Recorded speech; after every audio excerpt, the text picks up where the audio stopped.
Alejandro Carrillo Castro nació en 1941. Estudió la primaria y la secundaria en el Colegio Williams, ubicado en el barrio de Mixcoac.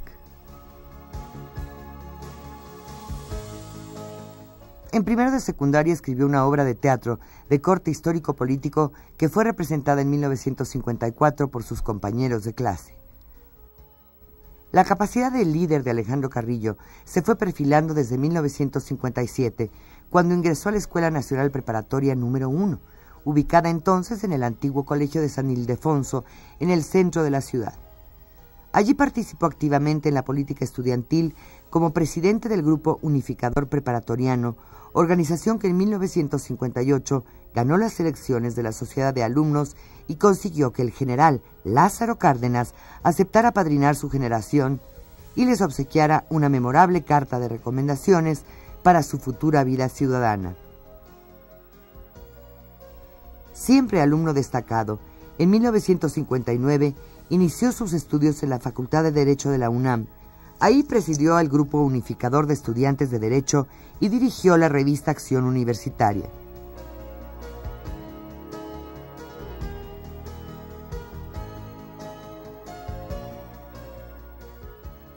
En 1961, el Instituto Nacional de la Juventud Mexicana le encargó organizar el grupo de estudiantes que ese año cubrieron el servicio militar en las instalaciones de la ciudad universitaria y que fueron los primeros en jurar bandera ante el presidente Adolfo López Mateos el 5 de mayo en el Zócalo del centro histórico de la capital de la República. La clara vocación de Carrillo Castro por la carrera jurídica lo llevó, al inicio de 1964, a trabajar como pasante de abogado en la Oficina Jurídico-Consultiva de la Secretaría de la Presidencia, ubicada en el Palacio Nacional. En 1965, dicha oficina quedó a cargo del licenciado José López Portillo y posteriormente se transformó en Dirección General de Asuntos Jurídicos de la Secretaría de la Presidencia. A su titular se le encomendó también presidir la Comisión de Administración Pública, la que, con el apoyo del Instituto de Administración Pública, al frente del cual se encontraba entonces Gustavo Martínez Cabañas, se dio a la tarea de elaborar un informe sobre el estado de la administración pública en México, con el propósito de sugerir posibles reformas a su estructura y procedimientos. Alejandro Carrillo participó como analista en la elaboración de dicho informe, conjuntamente con otros jóvenes abogados de la Dirección General de Asuntos Jurídicos, entre los cuales se encontraba también Gloria Bras de Fer y Gustavo Carvajal. A mediados de 1965, Carrillo Castro fue designado secretario particular de Juan José Domene, oficial mayor de dicha dependencia. Ese mismo año se recibió de licenciado en Derecho con la tesis titulada Regulación Jurídica de las Inversiones Extranjeras en México.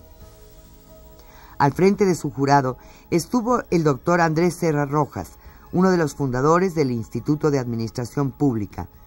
También asistió al examen el entonces presidente de la Comisión de Administración Pública, José López Portillo, quien posteriormente fue designado subsecretario de la Presidencia y, como tal, propuso en 1967 a Alejandro para asistir como becario al curso de Administración para el Desarrollo, auspiciado por la OEA en Buenos Aires, Argentina. Carrillo Castro fue elegido por sus compañeros de curso como su representante y en esa calidad pronunció el mensaje de despedida a nombre del grupo de becarios de los 19 países latinoamericanos asistentes. A su regreso de Argentina, fue nombrado secretario técnico de la Comisión de Administración Pública, en donde tuvo a su cargo la elaboración del primer manual de organización del gobierno federal, publicado en 1969, así como el primer prontuario de disposiciones jurídicas del gobierno federal. En 1971, y como reconocimiento a su desempeño en el cargo de secretario técnico de la Comisión de Administración Pública, el presidente Luis Echeverría lo designó como primer titular de la Dirección General de Estudios Administrativos de la Secretaría de la Presidencia, la cual sustituyó en sus funciones a la anterior Comisión de Administración Pública. La nueva Dirección General, bajo la supervisión del entonces subsecretario Porfirio Muñoz Ledo, estaba encargada de estudiar las reformas que deberían proponerse a la estructura y procedimientos administrativos de las dependencias y entidades del gobierno federal. Para cumplir esa responsabilidad, Carrillo Castro coordinó la elaboración de un número importante de guías técnicas en apoyo a las reformas microadministrativas que se promovieron a lo largo de ese sexenio. Desde ese cargo, copatrocinó junto con sus homólogos de Venezuela y Perú el establecimiento del Centro Latinoamericano de Administración Pública para el Desarrollo y promovió un amplio programa de becas para realizar estudios en el extranjero, principalmente al Instituto Internacional de Administración Pública con sede en París, lo que propició que un buen número de jóvenes mexicanos obtuvieran especializaciones y maestrías en administración pública durante ese periodo. En 1973 fue designado secretario general del Consejo Nacional de Ciencia y Tecnología, en donde tuvo a su cargo el diseño y puesta en marcha de buena parte de sus sistemas administrativos, muchos de los cuales continúan operando en la actualidad.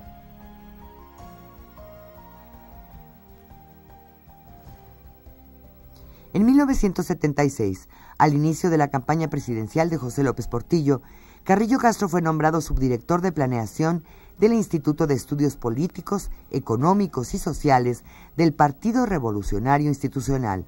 habiendo tenido a su cargo la organización de las 50 reuniones de análisis de problemas nacionales a lo largo de los 9 meses que duró dicha campaña política.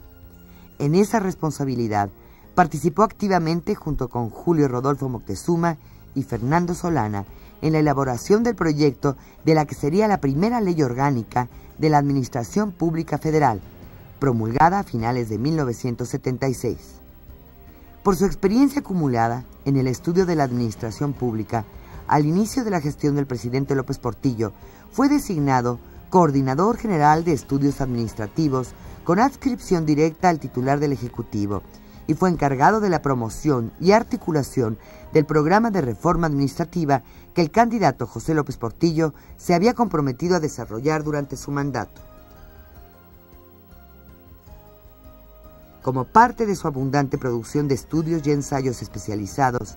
Alejandro Carrillo Castro publicó un compendio en 4 tomos bajo el título genérico de la Reforma Administrativa en México, cuyo primer volumen fue editado por el INAP y la serie completa por Editorial Miguel Ángel Porrúa, quien asimismo tuvo a su cargo la publicación de su trabajo Las Empresas Públicas en México, del que también es coautor el doctor Sergio García Ramírez.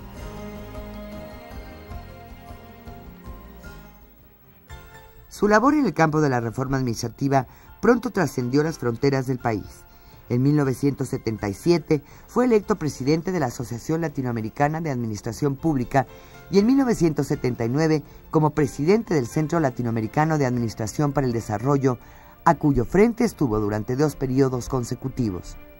En ese mismo año fue designado presidente de la Academia de Derecho Administrativo y Administración Pública de la Asociación Nacional de Abogados. En el ámbito académico también ha sido destacada su participación. En 1981 obtuvo el título de doctor en Administración Pública con mención honorífica en la Facultad de Ciencias Políticas de la UNAM, en la cual desde principios de los 70 impartió la cátedra de Administración Pública Federal.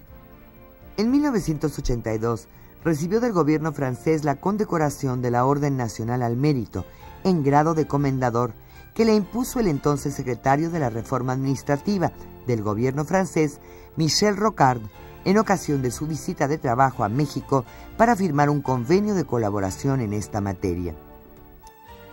En diciembre de 1982, al inicio de la gestión del presidente Miguel de la Madrid, fue designado director general del Instituto de Seguridad y Servicios Sociales de los Trabajadores del Estado, ISSSTE, cargo en el cual permaneció a lo largo de todo el sexenio. Con esa responsabilidad, promovió importantes reformas a la ley y a los sistemas administrativos de dicha institución. En 1988, la editorial de Miguel Ángel Porrúa, conjuntamente con la Secretaría General de la ONU, se encargó de publicar los 2 volúmenes titulados Administración Pública, Marco Internacional, 1967-1987, compilados por Alejandro Carrillo Castro en su calidad de miembro del grupo de expertos internacionales en administración pública, que a lo largo de casi 20 años participaron en las reuniones de trabajo convocadas bianualmente por dicha organización internacional. En 1989 fue designado por el presidente Carlos Salinas de Gortari cónsul general de México con sede en Chicago. Desde ahí, con el decidido apoyo del entonces secretario de Relaciones Exteriores, Fernando Solana, promovió la modernización de diversos procedimientos y trámites consulares, entre ellos la expedición de nuevas matrículas de identidad para los mexicanos que radican en el exterior, así como la implantación de los protocolos notariales abiertos y la puesta en marcha de los consulados móviles para atender a nuestros connacionales en sus sitios de trabajo y residencia. También, durante su gestión como cónsul general, se firmó la hermanación de la ciudad de Chicago con el Distrito Federal entre el alcalde Richard Daley y el entonces jefe del Departamento del Distrito Federal, Manuel Camacho Solís. En 1991 fue designado con el rango de embajador como representante permanente en Washington ante la OEA. En el desempeño de esta responsabilidad, fue designado presidente de la Comisión de Asuntos Administrativos y Presupuestarios de dicha organización y, como tal, propuso, en nombre de México, la fusión del Consejo Interamericano para la Educación, la Ciencia y la Cultura, CIEC, con el Consejo Interamericano Económico Social, CIES, reforma administrativa que fue aprobada en 1992 en la reunión anual de la OEA, celebrada en Managua, Nicaragua, dando con ello nacimiento al actual Consejo Interamericano de Desarrollo Integral, CIDI. Ya como embajador en 1992, recibió de la Universidad Nacional Autónoma de México el diploma al mérito universitario por haber impartido cátedra a lo largo de 25 años, tanto en la Facultad de Derecho como en la de Ciencias Políticas y Sociales. En 1994 regresó a México para ocuparse de la Secretaría de Asuntos Internacionales del PRI, desde donde pugnó, junto con otros compañeros de su partido, por la no pérdida de la nacionalidad mexicana para quienes, al residir en el extranjero, optan por una nueva ciudadanía con el propósito de defender mejor sus derechos en dichos países. A mediados de 1994, fue designado por el presidente Ernesto Zedillo como coordinador general de la Comisión Nacional de Auxilio a Refugiados, dependiente de la Secretaría de Gobernación, desde donde pugnó por la regularización migratoria de los miles de refugiados guatemaltecos que llevaban ya más de 16 años en el país sin que se hubiese modificado su calidad migratoria inicial. Con reconocida vocación de servicio público, Carrillo Castro ha desempeñado en los últimos años nuevos y diversos encargos. En julio de 1995 fue designado titular de la Delegación Cuauhtémoc del Departamento del Distrito Federal, responsabilidad en que se desempeñó hasta principios de 1997, cuando fue nombrado Coordinador General de Comunicación Social del Gobierno Federal, de nuevo en la Secretaría de Gobernación. En 1998 fue designado por el presidente Zedillo como comisionado del Instituto Nacional de Migración. En los 3 años que tuvo encomendado dicho cargo, el instituto fue autorizado para establecer delegaciones administrativas en todas las entidades de la República, como parte de un decidido proceso de desconcentración que le permitió firmar las primeras bases de desempeño de un órgano desconcentrado aprobadas por las Secretarías de Hacienda y de la Contraloría y Desarrollo Administrativo. Su inquieta pluma no se detiene. En 1996 publicó el ensayo El dragón y el unicornio, cuyo prólogo fue elaborado por Carlos Fuentes y que fue reeditado en 1999. Actualmente imparte la cátedra de Sociología en la Facultad de Derecho de la UNAM. Es también vicepresidente por segunda ocasión del Consejo Directivo del INAP, al cual ha pertenecido desde 1967, y desde ahí continúa aportando al país su fecundo capital académico, literario y humano.